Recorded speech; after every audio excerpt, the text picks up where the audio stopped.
Hey guys, how's it going? Welcome back, of course, to the Time Bomb channel. Hope all is well with you. And we've got a watch in for review today that's been lent into the channel. Kind of at my request, as when I saw the photos, it kind of grabbed me. Where a few other watches grabbed me. As the regulars to the channel will know, I generally have a weakness for the divey, tooly watches, which this clearly isn't. It's essentially is an Alexander Shorokhoff is the 63, and that's reference ASLA02-4. And yep, that's a Russian surname, which has been given a little twist. Quite an interesting backstory, as Alex, to his mates, was sent to Germany from Russia many, many years ago to work and study, and basically stayed on to create the brand of watches that we see here today. The brand since then has won several, multiple design awards over the last few years, with some rather wacky offerings. They kind of they don't really work for me. However, there are many designs that do. They tend to be, I think, perhaps they're more conservative ones, as you can see here. Super clear lines, very defined, polished, confident, and without the pizzazz. To me, the panache probably doesn't really need so much brashness. Hence the reason why I think I like this one. Let me just pause there and focus back in. So yes, we've gone with the ZZ Top Sharp Dressed Man here because I think this watch really should be adorning the wrists of all of us sharp dressed gents out there. And as the name 65 suggests, clearly the design concept harks back to those very slimline, dressier watches of that decade. And to me, they've kind of nailed it with some, I don't know, slightly more modern, twisty additional bits. But we'll get into those in a second. So it's kicking off with some key specs. It's a very, very manageable 40 mils across. Probably add on a couple of extra mils there just for the crown. It's then 11.3 mils only deep. The lugs themselves then are 20 mils, and on this leather strap it weighs in just at 65 grams only. So I think with the wrist print that it has, but the dimensions also, I think it's going to fit larger and smaller wrists without issue. You then obviously have sapphire up front and on the back, and then buzzing away inside. Then we've got the Solida SW300, which will give you around 300 hours worth of power reserve. But more importantly, I think included on that movement, or just covering that movement, is that hand engraved rotor. Here on camera, I don't think I'm going to be able to do it justice, so I'll pop up a couple of close-up shots here, because as rotors go, it's an absolute stunner. I think you've got to be a pretty heartless individual not to appreciate the design quality of that hand engraved. Brilliant. You also then have on the carved out or embossed, whichever one it is, the text on the back here. So as opposed to a print, as I say, you can just about see you've got some 3D aspects there. I'm not quite sure what the 260 denotes here, whether that's because it's a limited edition or if it's the series number. But just looking at that case back, I think I might just send a photo of this to several AliExpress designers, and just say, guys, this is when when and why you have an exhibition case back. Let me just polish it up a little more there. This is when and why you have that exhibition case back, and that's enough said. Moving on. Again, I'll pop up some close-ups because I really don't think the camera is going to do this justice, but on the flanks you've got this slight scalloping here either side. Really, really, again, very, very pretty. I just think it adds some juxtaposition between the case body and the lugs themselves. Just a slight additional focus then, obviously, with some brushing and polishing that you've got going on there as well. Nice contrast.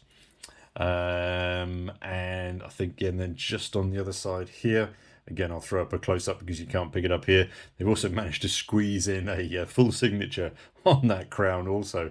Quite an achievement with some micro text there. Come back to the front and onto the dial. Very reflective, purposefully, of course. It's also curved just at the edges, as well, magnified distinctly by that crystal curve on the corner as well. And as you can see here, it really does pick up a lovely shimmer from the light. Even off that black, it almost in some lights comes across as being a little bit brown, but no, definitely dark black. I think though that perhaps the combination of the silver, the black, and the rose gold there, it might be a little bit Marmite combination for some, because I think there's an aspect of discomfort between the what should we call it, the rose gold, the white, and the silver and the black. The specifically, I think for me, the silver and the rose gold, yeah, there's just an element of clash between those two colours. For me personally, it works really well, and I like it. But I'm conscious that yeah, not everyone is really going to buy into that 100%. Further, I think the sort of the sorry, I'm getting a lot of reflection there. The engorged 60 digits at the top there, as over the 40 and the 20 at the bottom, really does dismantle the symmetry to some extent, and it also as well, it really does dominate the top of the dial there. I think that might be a tad too much for some people, but I really like it because I find it quite unique and quite special. Let's just move the hands out of there for you as well so you can see them a bit better. Yeah, there we go. I mean, yeah, lots and lots and lots of curves going on those hour and minute hand as well. Not quite sure why, but they remind me of the Octagon girls at the UFC. Yeah, no comments. Again, I'll put up a close up here because I think another small detail is there's a little eagle decal on the counterbalance. Again, lovely subtle detail, and just a very simple automatic script to the bottom with the framed date window there. Yeah, and then just the sliver markers elsewhere. I think you've got ample convex curviness going on as well on that crystal up top. Not huge amounts of distortion, but I think there's enough to give you some really subtle play around the edges. As you can see, the Made in Germany script really does disappear into that. And I think as well, as I mentioned before, I think the overall impact of that crystal is it makes the appearance of the watch much larger. The whole dial is magnified, I think, by the thickness of that sapphire. So again, brilliant concept there.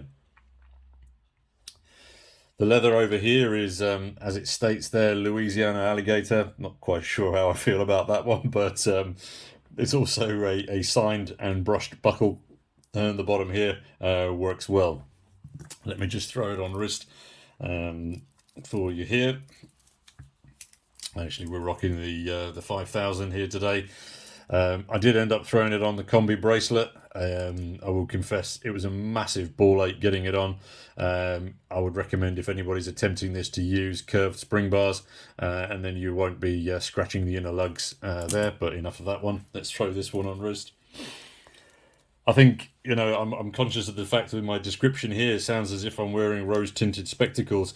But as I say, when I first saw the image of this watch, when the one of our subbers sent me some photos of his current watch collection, I just looked at this one and I just thought it's amazing. I have to doff my cap to our Teutonic and Slavic cousins. As to me, this is pure class as a dress watch. As I say, that strap, not really my personal favourite, but just the way it sits on wrist there. The design touches, the tiny details on it, it really is, to me, I mean, yeah, as I say, it's the complete opposite of the normal type of watches that I would personally find myself going for. If you're interested, they also come in a few other very cool colours.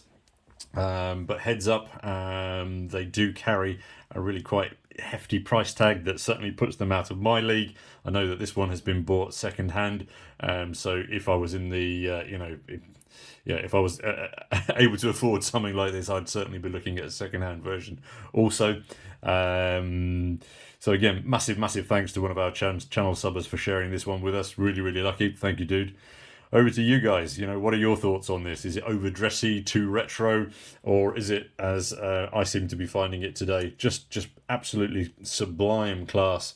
So pretty, so subtle.